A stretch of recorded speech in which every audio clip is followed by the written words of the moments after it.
Here is a cell, the basic unit of all living tissue.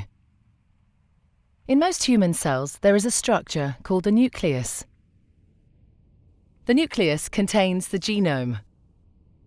In humans, the genome is split between 23 pairs of chromosomes.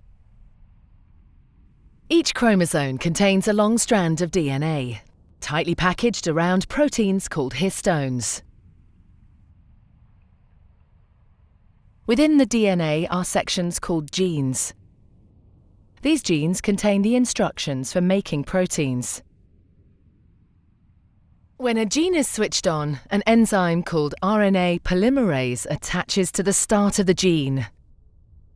It moves along the DNA, making a strand of messenger RNA out of free bases in the nucleus. The DNA code determines the order in which the free bases are added to the messenger RNA. This process is called transcription.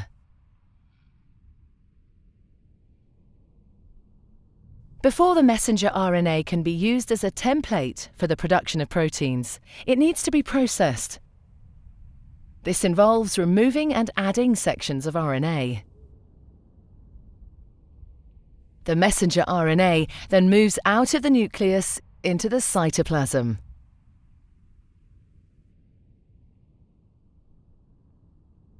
Protein factories in the cytoplasm, called ribosomes, bind to the messenger RNA. The ribosome reads the code in the messenger RNA to produce a chain made up of amino acids. There are 20 different types of amino acid. Transfer RNA molecules carry the amino acids to the ribosome. The messenger RNA is read 3 bases at a time. As each triplet is read, a transfer RNA delivers the corresponding amino acid. This is added to a growing chain of amino acids.